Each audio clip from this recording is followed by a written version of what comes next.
Հնդկաստանը պատրաստ է շարունակել գործակցությունը Հայաստանի հետ, Երևանում է Հնդկաստանի զինված ուժերի շտաբի պետը։ Միացյալ Նահանգներ Իրան էսկալացիա կլինի, Թեհրանը զգուշացնում է Վաշինգտոնը չի փոխում հռետորաբանությունը։ Երևանը Մոսկվայի ու Վաշինգտոնի արանքում, Ռուսաստանը մտադիր է մասնակցություն ունենալ Թրամփի թրիփում։ Բաքուն խմբագրում է Նախիջևանի պատմությունը, սահմանադրությունից հեռացնում են Մոսկվայի և Կարսի պայմանագրերի հղումները։ Մայրաթոռի շուրջ օղակը սեղմվում է, Գերագույն խորհրդի 6 սրբազան մեղադրյալի աթոռին։ Դոլարի կուրսը իջնում է, ռուբլին ամրապնդում է դիրքերը, ինչ է կատարվում արտարժույթի շուկայում։ Խախտումներն են ավելացել, թե տեսչականն է լավ աշխատում, դպրոցի խնդիրները 3 և այսօր։ Եվ հունիսի 1-ից մուտքը Խնձորեսկի հնավայր կլինի վճարովի։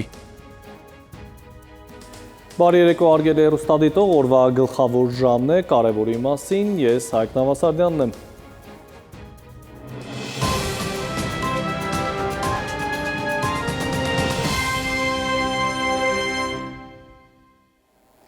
Եվ այսպես Հայաստանը Ռուսաստանից հացահատիկի հերթական խմբաքանակն է ներկրում, կրկին Ադրբեջանի տարածքով լուրը այդ երկրի լրատվամիջոցներն են հայտնել, որ 25 վագոն հացահատիկ 1746 տոննա ընդհանուր քաշով ուղևորվում է Հայաստան։ Ռուսաստան-Հայաստան-Ադրբեջան տնտեսական ակտիվության ֆոնին Կրեմլից հայտարարություն է հնչում, որ Մոսկվան դիտարկում է մասնակցություն ունենալ նաև Թրամփի թրիփում, այն դեպքում, երբ այդ գործարքի առյուծի բաժինը հենց նահանգներին է պատկանում։ Վերլուծաբանները սակայն ամերիկյան պրոյեկտում ռուսական ներկայություն քիչ հավանական են համարում, ավելին շեշտում, որ սա Ռուսաստանին տարածաշրջանից հեռացնելու քայլ ձիով մեթոդ էր։ Որքան իրատեսական է, որ Ռուսաստանը մասնակցի թրիփ նախագծին, որտեղ 74% մասնաբաժինը Միացյալ Նահանգներինն է, 26%-ը Հայաստանին է։ Նախ հիշենք, որ դեռևս 2020 թվականի նոյեմբերի 9-ին կնքված Երևան-Մոսկվա-Բաքու փաստաթղթով պիտի ապաշրջափակվեին տարածաշրջանում բոլոր տնտեսական եւ տրանսպորտային կապերը, եւ Հայաստանը պիտի երաշխավորեր Ադրբեջանի արևմտյան շրջանների եւ Նախիջևանի միջև տրանսպորտային հաղորդակցության անվտանգությունը։ Տրանսպորտային հաղորդակցության նկատմամբ վերահսկողություն իրականացնում են Ռուսաստանի անվտանգության դաշնային ծառայության սահմանապահ ծառայության մարմինները։ Այս փաստաթուղթը սակայն, որ 2020-ին հաստատեցին 5 տարով, այլևս անկենսունակ է ժամկետ անց։ Նաև գերիների վերադարձ նախատեսող այս եռակողմ համաձայնագիրը ժամկետի մեջ էլ ըստ էության գործ չէր անում։ Հայաստանը համառորեն հրաժարվեց թույլ տալ, որ ռուսական FSB ուժերը գան, անկայվեն Հայաստանի տարածքում, եւ հաստատորեն այդ համաձայնագրի նոր կետը չիրագործվեց։ Մինչև այդ էլ բոլոր կետերը խախտվել էին պերմանենտ, այնպես չէր որ։ Մինչև այդ էլ իհարկե բոլոր կետերը խախտվել էին, բայց հիմա արդեն կարող ենք ասել, որ այդ համաձայնագիրը որևէ իրավաբանական ուժ չունի այլևս։ Հիմա Մոսկվան պատրաստակամություն հայտնելով միանալ թրիփին, Երևանին առաջարկում է անցկացնել թեմատիկ խորհրդակցություններ բոլոր շահագրգիռ գերատեսչությունների մասնակցությամբ։ Մենք հաստատում ենք պատրաստակամությունը ուսումնասիրելու նախագծին միանալու հնարավոր տարբերակները, այդ թվում ռուսական երկաթուղիների եզակի փորձառությունը հաշվի առնելով, բայց նախ եւ առաջ անհրաժեշտ է ծանոթանալ այս նախաձեռնության իրականացման եւ գործունեության բոլոր մանրամասներին։ Որքան մենք ենք հասկանում, այն գտնվում է սկզբնական փուլում։ Երևանն ըստ էության այս առաջարկը մերժել է, նշելով, որ ոչ Ռուսաստանի, ոչ էլ Թուրքիայի թրիփին մաս կազմելու հեռանկար չի տեսնում։ Հայկական կողմը սակայն նաև պնդում է անում, թե նպատակ չկա որևէ կերպ դուրս թողնել Ռուսաստանին։ Ռուսաստանը տարբեր ենթակառուցվածքներում ներկայություն ունի,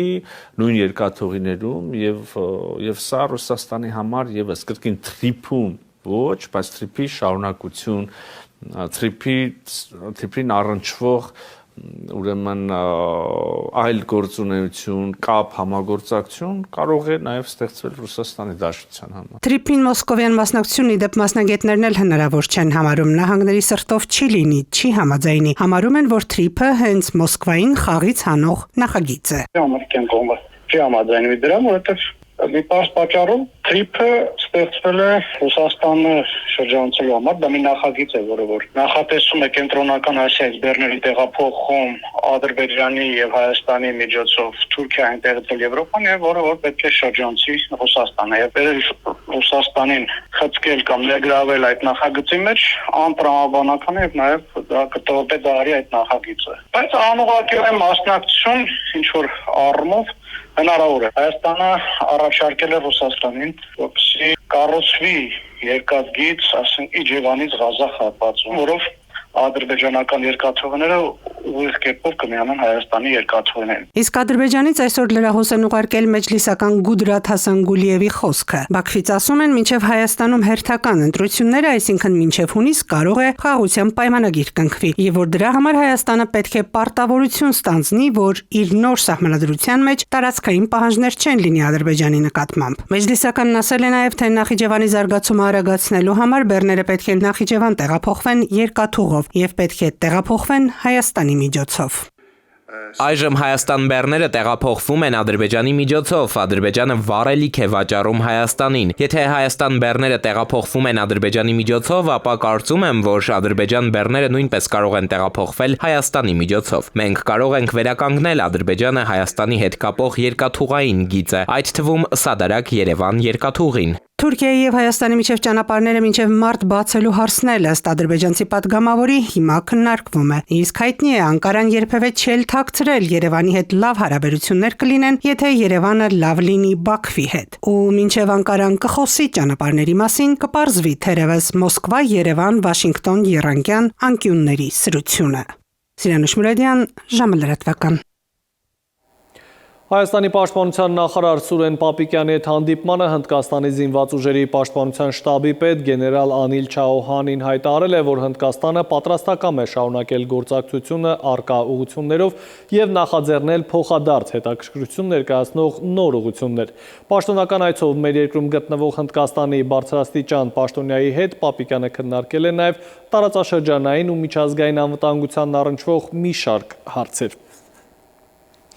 Արդյոք Միացյալ Նահանգները պատերազմ կսանձազերծի Իրանի դեմ, սա վերջին շաբաթներին ամենաշատ հնչող հարցն է եւ եթե օրեր առաջ միջազգային մամուլը փորձագետները գրում էին, որ պատերազմի հավանականությունը բարձր է, ապա այսօր արդեն հարցը հետեւյալն է. երբ եւ որ ուղղությամբ Սպիտակ տունը կձեռնարկի իր սև գործը, բայց այս ընթացքում Թեհրանը ձեռքերը ծալած չի նստում, հայտարարում է պատրաստ է պատերազմի, բայց նաև զգուշացնում է իրանական կրակը կարող է շարավիղ վերցնել տարածաշրջանով մեկ։ Իրանի զինված ուժերը մատը ձգանին պահած սպասում են։ Հարձակում լինի Իրանի ռազմական ուժերի վրա միանգամից հակահարված կտան։ Ես սպասում եմ Իրանին հարվածելուն եւ մի քանի այլ խոշոր իրադարձությունների առաջիկա 48 ժամվա ընթացքում։ Սերբիայի նախագահի կանխատեսած Իրանին ԱՄՆ-ի հարված հասցնելու ժամկետը մոտենում է ավարտին։ Միջազգային լրատվամիջոցները վերահաս վտանգի վերաբերյալ հղում են անում նաև Վուչիչին։ Իրանում, ինչպես միշտ, հանգիստ տոնայնությամբ ու խորհրդավոր ժպիտով ամերիկյան սպառնալիքներին է անդրադարձել Իրանի հոգևոր առաջնորդը։ Մենք չենք ձգտում հարձակվել որևէ երկրի վրա, այլ կհարվածենք յուրաքանչյուրին, ով կհարձակվի կամ կհետապնդի Թեհրանին։ Իհարկե, ամերիկացիները պետք է իմանան, որ եթե պատերազմ սկսեն, այս անգամ պատերազմը կլինի տարածաշրջանային։ Հայաստանյան քաղաքագիտական համայնքը կարծում է, որ այնուամենայնիվ ԱՄՆ-ն ընդդեմ Իրանի կդիմի ռազմական գործողությունների, հարց է թե դրանք ինչ մասշտաբների կհասնեն։ Ինչքան ավելի մեծանալ լարվածությունը, այնքան ավելի վատ մեզ համար, որովհետև մենք ամեն դեպքում այդ տարածաշրջանում ենք եւ այս իրավիճակից մեջ հնարավոր նված կորուստներով դուրս գալու միակ ճանապարհը այն է, որ այստեղ տիրի խաղաղություն եւ այստեղ բախվեն ոչ թե ռազմական շահերը, այլ տնտեսական շահերը։ Եթե ռազմական գործողություններ լինեն, մենք վերացում ենք պատերազմ։ Լարվածության ֆոնին Իրանը զուգահեռաբար բանակցություններ է վարում Ռուսաստանի, Թուրքիայի հետ։ Իրանի վրա ԱՄՆ-ի հնարավոր հարվածի շուրջ ստեղծված իրավիճակով պայմանավորված Թուրքիայի նախագահ Էրդողանը կառավարության նիստում քննարկում է ԱՄՆ-ի կողմից Իրանին հարվածելու սպառնալիքները։ Ըստ վերլուծաբանների, տարածաշրջանում վիճակն էլ ավելի կսրվի, եթե ռուս-ամերիկյան հարաբերությունները լարվեն Իրանի հարցում եւ մասշտաբները ընդլայնվեն։ Այս պարագայում հնարավոր է, որ Ադրբեջանը ներքաշվի Հայաստանի հետ պատերազմի մեջ, կատարելով խոշոր տերությունների, մասնավորապես Միացյալ Նահանգների հրահանգը։ Ադրբեջանը չի որոշելու եւ Իրանն էլ ոչինչ չի կարողանալու անել։ Տեսեք, Իրանի վիճակը այդքան բարդ է եւ Ադրբեջանի նախագահը շատ արագ խոսակցություն ունեցավ Իրանի նախագահի հետ, որովհետեւ Ադրբեջանը ինքը հասկանում է, որ կարող է տարածաշրջանը թիրախավորվել եւ նախապես ինքը իրեն ապահովագրում է։ Հայաստանի իշխանությունները ցավոք ամենատեպս տեսանելի, այդպես բաց ինֆորմացիոն դաշտերում կատես շատ պասիվ են կենտրոնացած են ներքաղաքական խնդիրների։ երկրների։ Իրանը որքան կոշտ է պատասխանում ԱՄՆ սպառնալիքներին, այնքան Թրամփը ավելի զգուշավոր է դառնում։ Սպիտակ տան առաջնորդը հիմա էլ ասում է, թե հույս ունի համաձայնության կգա Իրանի հետ։ Թեհրանը կողմնակից է Վաշինգտոնի հետ իր միջուկային ծրագրի շուրջ համաձայնության հասնելուն։ Our trust to the United States. Ցավոք մենք կորցրել ենք վստահությունը Միացյալ Նահանգների նկատմամբ որպես բանակցային գործընկեր, սակայն տարածաշրջանի բարեկամ երկրների միջոցով հաղորդագրությունների փոխանակումը նպաստում է արդյունավետ շփումներին։ Երբ որ Թրամփը հայտարարում է, որ իրենք նախընտրում են բանակցությունները, այդ դեպքում դիմացին ավելի լավ կլինի պատրաստվի պատերազմի։ Ամեն դեպքում ռազմական էսկալացիայի հավանականությունը ավելի մեծ է, քան բանակցությունների ճանապարհով կարգավորումը։ Օրեր առաջ Եվրամիության երկրները Իսլամական հեղափոխության պահապանների կորպուսը պաշտոնապես ճանաչեցին ահաբեկչական կազմակերպություն։ Իրանի իշխանությունները արձագանքել են Եվրամիության այդ որոշմանը։ Իրանի խորհրդարանը կոչ արել երկրից վտարել եվրոպացի ռազմական կցորդներին։ Թեհրանում գտնվող ԵՄ բոլոր դեսպաններին էլ կանչել են Իրանի արտաքին գործերի նախարարություն։ Նաիրի Մուրադյան, ժամը լրատվական։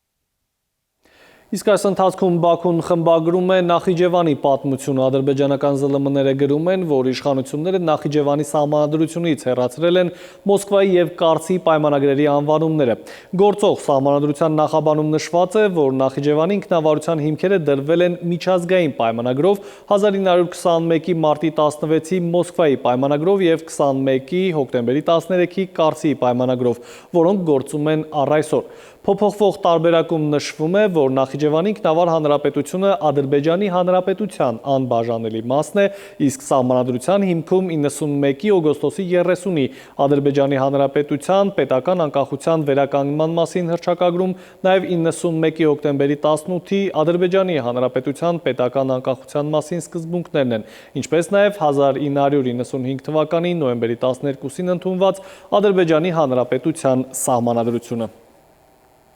Վարչապետ Նիկոլ Փաշինյանը փետրվարի 4-ին կմեկնի Աբու Դաբի, որտեղ կմասնակցի Շեյխ Զայեդ հիմնադրամի մարդկային եղբայրության համար 2026 թվականի մրցանակաբաշխությանը։ Աբու Դաբի է մեկնելու նաև Ադրբեջանի նախագահը, կլինի արդյոք Փաշինյան-Ալիև հանդիպում, թե ոչ, այս պահին հայտնի չէ։ Այժմ այն մասին, ինչ ենք պատմելու թողարկման երկրորդ հատվածում։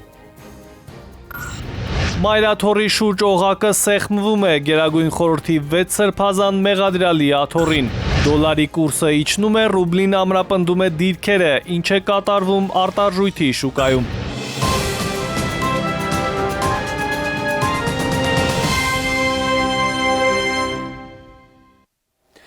Մենք կրկին ուղիղ եթերում ենք, շարունակենք թողարկումը միջազգային լրահոսով։ Կրեմլի խոսնակը հաստատել է, որ Ռուսաստանի, Ուկրաինայի և Միացյալ Նահանգների պատվիրակությունների միջև փետրվարի 1-ից 2-ը նախատեսված խաղաղ կարգավորման հարցով հանդիպումը կկայանա փետրվարի 4-ից 5-ը։ Դմիտրի Պեսկովի խոսքով ամսաթվի տեղափոխումը կատարվել է 3 կողմերի գրաֆիկների լրացուցիչ համապատասխանեցման անհրաժեշտության պատճառով։ Հանդիպումը տեղափոխվել է ենթադրաբար Միացյալ Նահանգների նախաձեռնությամբ։ Երկրորդ փուլի նախաշեմին ԱՄՆ նախագահ Դոնալդ Թրամփը խնդրել է Ռուսաստանի նախագահ Վլադիմիր Պուտինին ձեռն պահ մնալ Կիևի և մարզի էներգետիկ օբյեկտներին նոր հարվածներ հասցնելուց մինչև փետրվարի 1-ը սաստիկ ցրտերի և ռուսական նախորդ զանգվածային հարձակումների հետևանքների ֆոնին։ Ինչ վերաբերում է Պուտին-Զելենսկի հնարավոր հանդիպմանը, ապա Պեսկովի խոսքով դա կարող է լինել միայն Մոսկվայում։ Այս հարցում Կրեմլի դիրքորոշումը անփոփոխ է։ ԵԱՏՄ-ն ազատ առևտրի գոտու շուրջ բանակցություններ է վարում Հնդկաստանի հետ, հայտարարել է Ռուսաստանի փոխվարչապետը Ալեքսեյ Օվերչուկը հիշեցրել է, որ այժմ ԵԱՏՄ-ն ազատ առևտրի համաձայնագրեր ունի Վիետնամի, Սերբիայի, Իրանի հետ։ Անցած տարի 3 նման համաձայնագիր են ստորագրել նաև Մոնղոլիայի, Արաբական Միացյալ Էմիրությունների և Ինդոնեզիայի հետ։ Մեր արտադրողներին հասանելի շուկան ներկայում կազմում է մոտ 730 միլիոն մարդ։ Մենք բանակցում ենք և ընդլայնում այդ հնարավորությունները, նշել է Օվերչուկը, հավելել։ Ծրագրում են բանակցություններ վարել նաև Հորդանանի հետ, դիտարկում են շփումներ աֆրիկյան մի շարք պետությունների հետ, կան նաև գաղափարներ Պակիստանի մասին։ Եվրամիության դիվանագիտական ծառայության ղեկավարը համաձայն է ՆԱՏՕ-ի գլխավոր քարտուղարի այն հայտարարության հետ, թե այժմ Եվրոպան ունակ չէ ինքնուրույն պաշտպանել իրեն առանց Միացյալ Նահանգների։ Այժմ սա է իրավիճակը, բայց Եվրամիությունն աշխատում է դրա վրա, ավելացնելով ներդրումները պաշտպանության բնագավառում, նշել է Կայա Կալասը ի պատասխան Մարկ Ռյուտեի հայտարարությանը։ Միևնույն ժամանակ, սակայն, Կալասը մերժել է Եվրոպայի անվտանգության խորհուրդ ստեղծելու առաջարկը։ Ավելի վաղ Ռյուտեն եվրոպացիներին կոչ էր արել դադարել երազել Եվրոպան պաշտպանելու հնարավորության մասին առանց Միացյալ Նահանգների վրա հույս դնելու։ Մայրաթորի շուրջ օղակը սեղմվում է Հայաստանից դուրս եկեղեցական ժողով գումարելու ֆոնին Գերագույն հոգևոր խորհրդի 6 եպիսկոպոսի նկատմամբ հանրային քրեական հետապնդում է հարուցվել, նրանք չեն կարող լքել Հայաստանը։ Սա այն բանից հետո, երբ նրանք չեն կատարել դատարանի որոշումը, այն է, թե խոչընդոտել են Մասյացյոտնի թեմի կարգալույծ առաջնորդի աշխատանքին։ Հիմա փաստաբանների հարցը, եթե չես ընդունում, որ Գարեգին II-ը ամենայն հայոց հայրապետն է, ապա ինչպես եւ ինչու ես վիճարկում նրա որոշումը։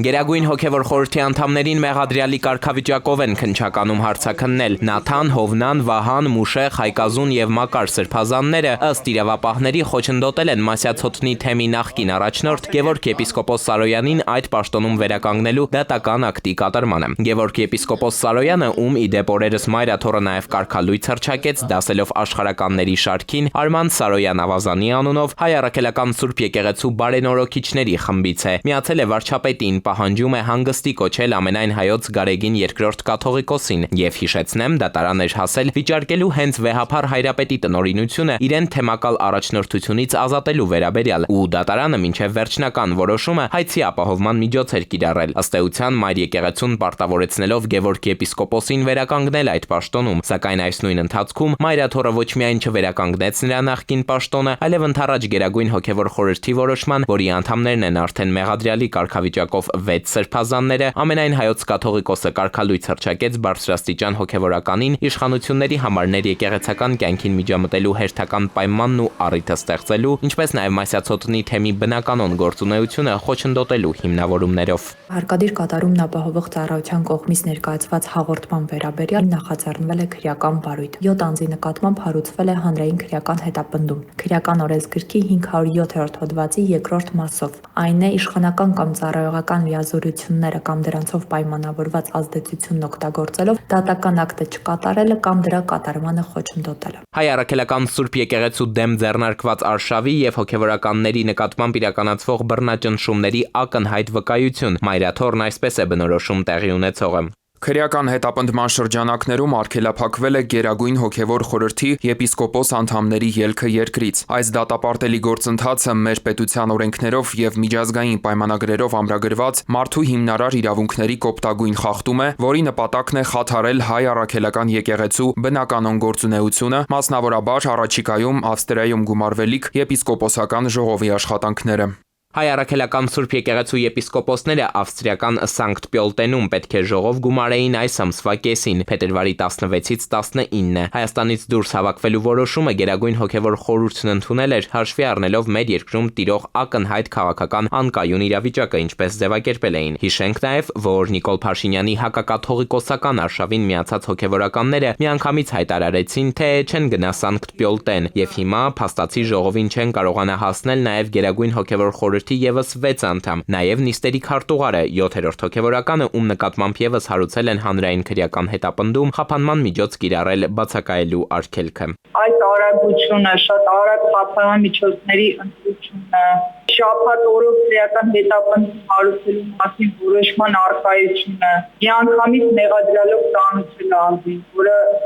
շատ քիչ դեպքերում է լինում, խոսում են այն մասին, որ այո, հիմնական նպատակը ազատ տեղաշարժը սահմանափակելն է Հայաստանի Հանրապետությունից ելքը արգելափակելն է, որպեսզի նիստը տապալվի։ Փաստաբան Արմին Էֆանյանը, ով գուգարած թեմի առաջնորդ Տեր Հովնան եպիսկոպոս Հակոբյանի շահերն է ներկայացնում, պնդում է, պետությունը չի կարող գրաքննել ամենայն հայոց կաթողիկոսի տնօրինությունը։ Որևէ արտասուճան հոգևորականի անգամ կարգառույց անելը կաթողիկոսի բացառիկ տնօրինությունն է։ Եվ այստեղ հարցը նրանում է, որ ոչ թե Գերագույն խորհուրդն է որոշում կայացնում կարգալույց հռչակել, այլ առաջարկում է կաթողիկոսին, հետևաբար պետության վերաքննության ենթարկել կաթողիկոսի բնորոշությունը, ուղիղ ներքին միջամտություն է։ Այս դեպքում հնարավոր է եպիսկոպոսած ժողովին հեռավար մասնակցելու հնարավորություն ունենան երկրից դուրս գալու իրավունք չունեցող բարձրաստիճան հոգևորականները։ Նաթան Սրբազանի մեկնաբանությունը Մայրաթորի բակից կարճ է։ Ոչինչ կոնկրետ չեմ կարող ասել։ Էդուարդ Պողոսյան, ժամը լրատվական։ Փոփոխություններ են նախատեսվում դատավորների էթիկայի եւ կարգապահական հարցերի հանձնաժողովում 8 հոգանոց կազմի փոխարեն կլինի 11-ը, որից 5-ը ոչ դատավոր անդամ տարբեր կառույցներից։ Արդյունքում այս կամ այն դատավորի հարցը քննելու համար կարող է բավարար լինել միայն ոչ դատավոր անդամների ձայնը։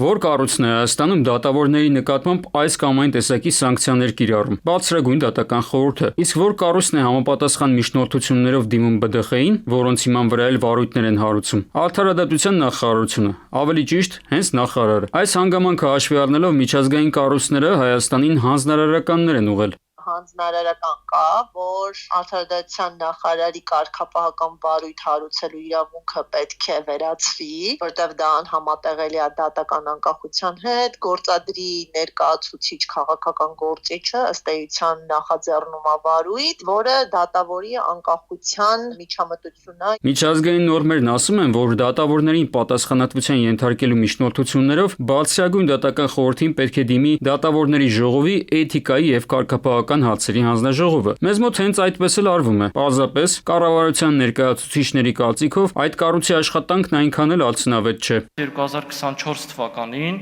հանձնաժողով է ներկայացվել 583 դիմում, դրանցից որպես դատավորի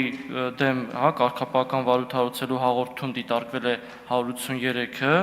կարգապահական վարույթ է հարուցվել 9-ով եւ բարձրագույն դատական խորհրդի միջնորդություն է ներկայացվել միայն 2 գործով։ Էթիկայի եւ կարգապահական հարցերի հանձնաժողովի 8 անդամից 6-ը դատավոր են, 2-ը ոչ դատավոր։ Գործադիրն էլ որոշել է մաթեմատիկայի միջոցով իրավիճակը փոխել, ոչ դատավոր անդամների թիվն ավելացնել 3-ով, ընդհանուր 11 հոգանոց կազմ դարձնել։ Ենթադրվում է, որ դատավորները խոչընդոտում են իրենց գործընկերների շարքերը մաքրելու process-ին։ Հարցն այն է, թե ովքեր են համալրելու հանձնաժողովի ոչ դատավոր անդամների տեղերը։ Եթե նախկինում խոսում էինք հասարակական կազմակերպությունների մասին, հիմա խոսում են ոչ առևտրային կազմակերպություն, օրինակ հիմնադրամները եւս կարող են ներառվել։ Այսինքն առաջին բանը, որ ես նկատեցի, դա ոնց որ այն կառույցների շրջանակին լայնումն է, որոնց ոչ դատավոր անդամները կարող են ներգրավվածություն ունենալ։ Դատավորների ժողովի էթիկայի եւ կարգապահական հարցերի հանձնաժողովում եւս մի քանի փոփոխություններ են ծրագրվում, որոնք ըստ իրավաբանների կարող են կիրառվել անցանկալի դատավորներին ճնշումների ենթարկելու համար։ Մենք առաջարկել ենք քվորումը սահմանել հանձնաժողովի առնվազն 7 անդամի կազմով եւ վարույթ հարուցելու վերաբերյալ որոշումը ընդունել առնվազն 4 հոգու ձայներով։ Այսինքն, միայն ոչ դատավոր անդամների ձայնը բավարար է լինելու դատավորի նկատմամբ վարույթ հարուցելու եւ նրան պատասխանատվության ենթարկելու վերաբերյալ ԲԴԽ միջնորդություն ուղարկելու համար։ Եթե խիստ չափանիշներ չկան, թե որ ոչ դատավոր անձին կարող են հավակնել նման կարևոր պատասխանատու պաշտոնին, մենք կարող ենք այլ ազդեցություններ ունենալ հենց այս հանձնաժողովում։ Գործադիրը հույս ունի այսպիսով ավելացնել բարձրագույն դատական խորհուրդ դատավորների վերաբերյալ ուղղված միջնորդությունների քանակը, որքան շատ միջնորդություն, այնքան շատ պատժված եւ ուրեմն ավելի մաքուր դատական համակարգ։ Հավանաբար սա է տրամաբանությունը։ Մյուս կողմից արդարադատության նախարարի ԲԴԽ ուղարկված միջնորդությունների վերաբերյալ վճիռները սկսել են բեկանվել մարդու իրավունքների եվրոպական դատարանում եւ դարձել են գլխացավանք Հայաստանի համար։ Այսինքն սա այն դեպքն է, երբ քանակը չէ որ կարևոր է։ Արմեն Աթալյան, ժամը լրատվական։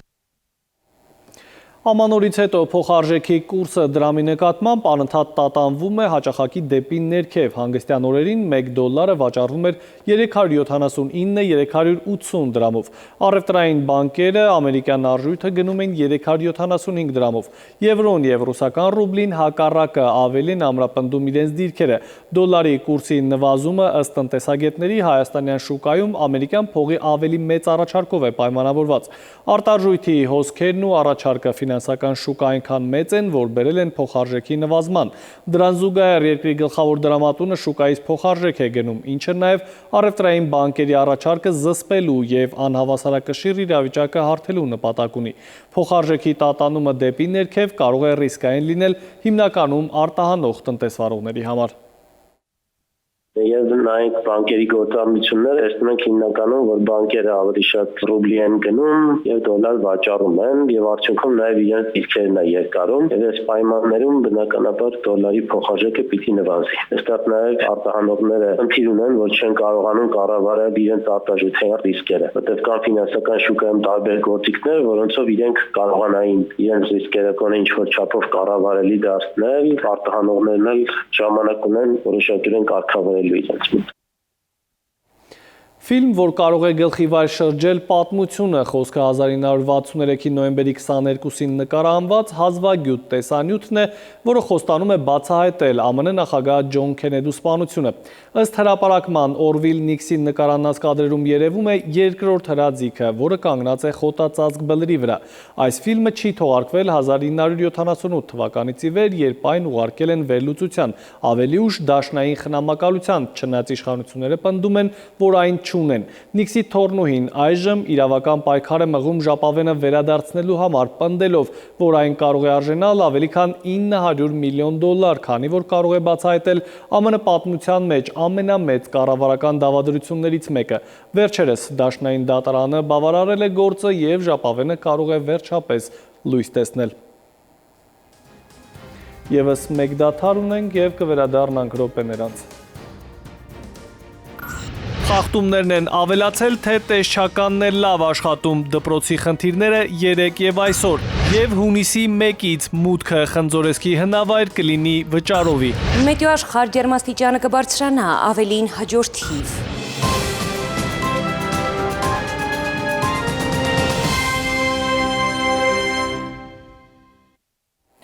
Մենք վերադարձանք, դուք դիտում եք ժամի գլխավոր թողարկումը։ Եթե 2024-ին ստուգված դպրոցների 6%-ում են խախտումներ հայտնաբերվել, ապա 2025-ին դրանք հասել են 37%-ի։ 2025-ին կրթության տեսչական մարմնի հայտնաբերած խախտումների թիվը էականորեն աճել է, ինչը կառույցի ղեկավարը կապում է վերահսկողական գործառույթների լավարկման հետ։ Նախադպրոցական կրթական հաստատություններում 2024 թվականին խախտումները 48% են կազմել, 2025-ին 72%, մասնագիտական կրթության ոլորտում 2024-ին 3% է եղել, 2025-ին 42%։ Տեսչությունը 2025 թվականին 3500 աշակերտի մնացորդային գիտելիքների ստուգում է իրականացրել, մասնավորապես ստուգել են հայոց լեզվի և մաթեմատիկայի նախորդ տարվա գիտելիքները։ Արդյունքում 10 միավորանոց խանդղակով հայոց լեզու առարկայից աշակերտները միջինը ստացել են 4.3 միավոր, մաթեմատիկայից 4 միավոր։ Ամենամեծ արձանագրումն այն է, որ 4 միավորը դրական է, ճիշտ է, բավարարի նվազագույն շեմն է։ Խնդիրները շատ են բնականաբար այս ուղղությամբ, մասնավորապես դրանք կապված են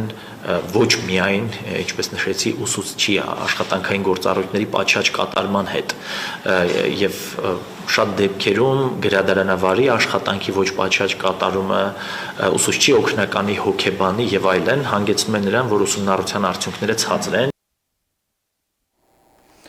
Որ Հայաստանի դարավոր պատմության էջերը դարերով շարունակեն պատմել մեր մշակույթի մասին, անհրաժեշտ է ստեղծել ոչ միայն անվտանգ, այլև ստերիլ ու հաստատուն ջերմային պայմաններ։ Հենց այս նպատակով Viva ընկերությունը սոցիալական պատասխանատվության ծրագրի շրջանակում Մաշտոցյան մատենադարանում ներդրել է Viva IoT Hub-ը, որը կապահովի հին ձեռագրերի պահոցի կայուն ջերմությունն ու անվտանգությունը։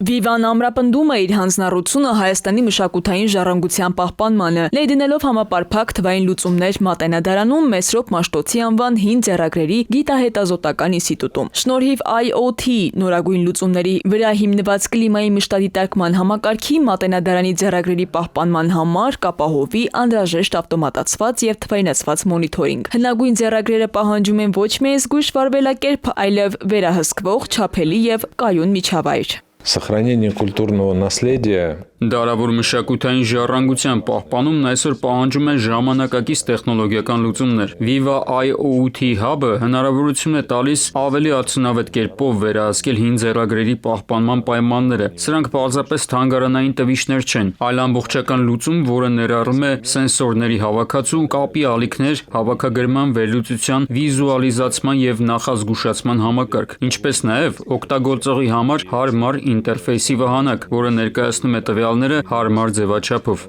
Viva IoT Hub-ը ոչ միայն թույլ կտա պահպանել մատենադարանի ֆոնդերի օպտիմալ ջերմաստիճանը, այլև կվերահսկի խոնավության մակարդակը։ Ածխաթթու գազի պարունակությունը եւ մթնոլորտային ճնշումը, ինչը կարևոր նշանակություն ունի եզակի ձեռագրերի պահպանման համար։ Նկատեցինք հենց այստեղ, թե ոնց է փոխվում CO2 գազի պարունակությունը պահոցում, որտեղ մենք մտանք մի քանի հոգով, միանգամից դա արտացոլվեց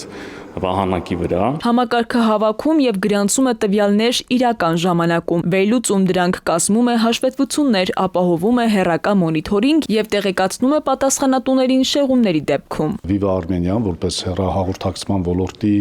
առաջատար կազմակերպություն, մատենադարանի բարեկամների շարքում առաջին տեղերում է կանգնած եւ մեր համագործակցությունը սկսել է մի շատ խորհրդանշական եւ կարեւոր քայլից։ Դուք գիտեք, որ արդեն 2.5 տարի է մատենադարանն իրականացնում է մատյանների տունդարձը արշավը եւ անցյալ տարի շատ պատահաբար մատենադարանում է հայտնվում մի ձեռագիր մատյան, մի ավետարան, որը համարվում էր կորսված։ Նախագիծը ցույց է տալիս, թե ինչպես են Viva-ի ժամանակակից end-to-end լուծումները, որոնք հիմնված են բազմաֆունկցիոնալ B2B IoT Hub հարթակի վրա, օգնում ստեղծել արժեքավոր ակտիվների պահպանման վերահսկվող միջավայր եւ միաժամանակ ծառայում որպես վառ օրինակ տարբեր ոլորտների ընկերությունների համար։ Քնարիկ Պետրոսյան, Վարամ Ավոյան, ժամը լրատվական։ Չինական ավտոարտադրության նոր անուն Հայաստանում VG Motors ընկերությունը դարձել է Avatar բրենդի պաշտոնական ներկայացուցիչը։ Այս մեքենաները մեկ լիցքավորմամբ կարող են անցնել մինչև 1200 կիլոմետր ճանապարհ հիբրիդային շարժիչով։ Չինական ընկերությունը թեև նոր է շուկայում, սակայն արդեն համաշխարհային բրենդների ուշադրության կենտրոնում է։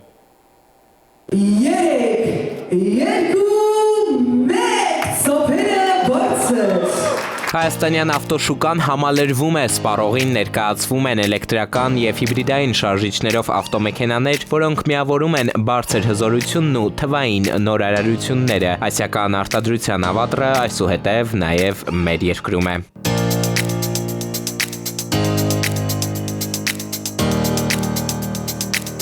Հայաստանում բացված ցուցասրահում ներկայացված է Avatar մակնիշի մոդելային շարքը 4 տարբերակով։ Ավտոմեքենաներն աշխատում են բարձր տարողությամբ էներգակիրների միջոցով, որոնք կարող են ապահովել մինչև 1200 կիլոմետր երթուղի մեկ լիցքավորմամբ։ Մեքենաներն ունեն նաև վերահսկման եւ անվտանգության համակարգեր, ապահովելու կայուն երթևեկություն անգամ դժվարանցանելի ճանապարհներին։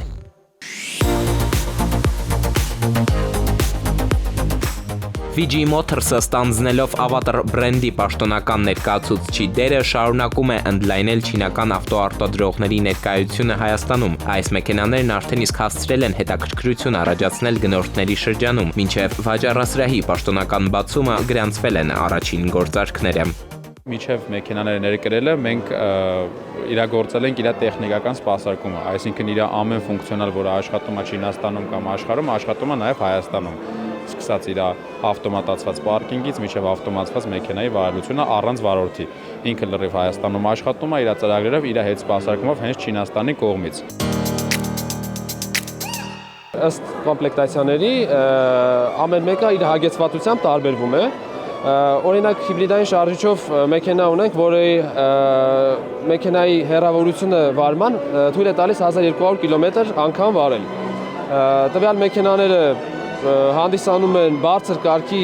մարկոսներով մեքենաներ, Cattle ֆիրմայի, դրանք համարվում են ժամանակակից ամենալավ մարկոսները։ Avatar ընկերությունը իր գործունեությունը սկսել է 2018 թվականին եւ կարճ ժամանակում հայտնվել համաշխարհային ավտոարտադրողների ուշադրության կենտրոնում։ Բրենդի ռազմավարությունը հիմնված է էլեկտրական շարժունակության նոր չափանիշների ստեղծման վրա, շեշտադրելով ինժեներական լուծումների զարգացումն ու տեխնոլոգիական առաջընթացը։ Էդուարդ Պողոսյան, Զոհրաբ Քարամյան, ժամ լրատվական։ Հունիսի 1-ից մուտքը խնձորես քնավայր կլինի Տոմսով հուշարձանների պահպանության ծառայությունը դեռ անցյալ տարի սկսել է հնավայրի բարեկարգման աշխատանքները, առաջիկայում նաև մոդուլային տեղեկատվական կենտրոն կլինի այցելուներին սպասարկելու համար։ Իսկ սուր շնչառական վարակները մեր երկրում աստիճանաբար նահանջում են այս եւ օրվա այլ կարևորի մասին հաջորդիվ մեկ տեսաշարում։ Դատարանը մերժել է Արցախի նախկին նախագահ Սամվել Շահրամանյանի հայցը ընդդեմ Հայաստանի պատմություն 9-րդ դասարանի դասագրքի հեղինակ Նժդե Հովսեփյանի եւ Կրթության, գիտության, մշակույթի, սպորտի նախարարության։ Շահրամանյանը պահանջում էր դասագրքից հանել տեղեկությունը, ըստ որի ինքը որպես նախագահ ստորագրել է Լեռնային Ղարաբաղի լուծարման մասին հրամանագիրը։ Հայցը դատարան էր ներկայացվել 2025 թվականի սեպտեմբերին դատարանի գնահատմամբ։ Ներկայացված պահանջը չի հիմնավորում հայցվորի պատվի, արժանապատվության կամ գործարար համբավի արատավորման փաստը։ Վճռում նշվում է, որ հայցվորի փաստարկները վերաբերում են դասագրքում ներկայացված ուսումնական նյութի բովանդակային թերություններին, որոնք անգամ հիմնավոր լինելու դեպքում չեն կարող դառնալ հայցի բավարարման հիմք։ Թաքցված զենքի, պայթուցիկ նյութերի, բջջային հեռախոսների, մետաղական իրերի, հեղուկների, նաև թմրանյութերի, դեղահաբերի եւ այլ օտար մարմինների հայտնաբերման նպատակով Արմավիր քրեակատարողական հիմնարկի համար ձեռք են բերել գերժամանակակից տեխնիկական միջոցներ, մասնավորապես սայլակների եւ ուղեբեռների զննման համար նախատեսված անվտանգության ռենտգեն սարք, թույլ դոզավորված ռենտգենային ալիքներով սարք, մարդու մարմնի, հագուստների, արհեստական վերջույթների եւ կոշիկների զննության համար։ 2026 թվականի 5-րդ շաբաթվա ընթացքում Հայաստանում արձանագրվել է սուր շնչառական վարակներով պայմանավորված հիվանդացության ցածր ակտիվություն։ Այս մասին տեղեկացնում են հիվանդությունների վերահսկման եւ կանխարգելման ազգային կենտրոնից։ Սուր շնչառական վարակով պայմանավորված հիվանդացությունը նախորդ շաբաթվա համեմատ նվազել է 1.5 անգամ, իսկ նախորդ 2025 թվականի միևնույն ժամանակահատվածի համեմատ ցածր է 2.8 անգամ։ Ընդհանուր դեպքերի գրեթե 80.3%-ը կազմում են 0-ից 18 տարեկանները, առավել բարձր ցուցանիշը շարունակում է արձանագրվել 0-ից 4 տարեկանների շրջանում։ Հայաստանում շարունակում է շրջանառվել ռինովիրուսի, ռեսպիրատոր սինցիտիալ վիրուսի, պարագրիպի, ադենովիրուսի, COVID-19-ի հարուցիչները։ Նիդերլանդների քաղաքացին Վիեննա-Երևան չվերթով Հայաստան է տեղափոխել թմրամիջոցներ պետեկամուտների կոմիտեի մաքսային զննման արդյունքում նրա մարմնից դուրս է բերվել 845 գրամ կոկային 50 պատիճով։ Քաղաքացին ձերբակալվել է, հետագա համատեղ միջոցառումների արդյունքում պարզվել է նաև թմրամիջոցների ներմուծումն ու իրացումը կազմակերպած այլ անձինք, ձերբակալվել է ևս 2 քաղաքացի, նախաձեռնվել է քրեական վարույթ։ Խնձորեսկի հնավայրը այցելուներին առավել բարեկարգ ու հասանելի դարձնելու աշխատանքները մեկնարկել են դեռ նախորդ տարի։ ԿԳՄՍ նախարարության պահպանության ծառայության պոակից հայտնում են, որ իրականացվել են մաքրման, բարեկարգման, զբոսաշրջային արահետների ստեղծման եւ հարդարման աշխատանքներ, նախատեսված բարեկարգման ու հարդարման աշխատանքների ավարտից հետո հունիսի 1-ից հին Խնձորեսկ պատմամշակութային արգելոցի մուտքը կդառնա վճարովի, տոմսերի վաճառքից գոյացած գումարը կուղղվի հնավայրի պահպանմանն ու զարգացմանը։ Քնարիկ Պետրոսյան, ժամը լրատվական։ Եղանակային կանխատեսումներ հնարավոր նոր տեղումների մասին Լիլի Հովերի մեկնաբանությամբ։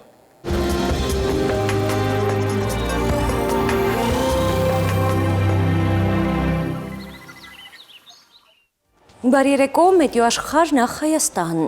Մեր երկրի մեծ մասում երեքշաբթին կանցնի տեղումներով, սպասվում է ձյուն եւ ձնախառն անձրև, ջերմաստիճանը կբարձրանա եւս 4-ից։ Վաղը ցերեկը Շիրակում, Կոտայքում, Գեղարքունիքում, Արագածոտնի եւ Վայոց-Ձորի լեռնային գոտիներում կդիտվի 4-ից 8 աստիճան տաքություն։ Վայոց-Ձորի եւ Արագածոտնի նախալեռներում կանխատեսվել է 6-ից 10, Լոռիում 10-ից 14, Տավուշում 13-ից 17 աստիճան, Հարարատում, Արմավիրում կդիտվի 0-ից 3, Սյունիքի հովտային գոտիներում սպասվում է 18-ից 22, Սյունիքի նախալեռներում 12-ից 16 աստիճան, Երևանում օրը կանցնի տեղումներով, այս գիշեր սպասվում է 1-ից 3, ցերեկը 6-ից 8, երեկոյան 2-ից 4 աստիճան տաքություն։ Հարգելի հեռուստադիտող, այսքանով ավարտված է ժամի գլխավոր թողարկումը, խաղաղ գիշեր եմ մաղթում։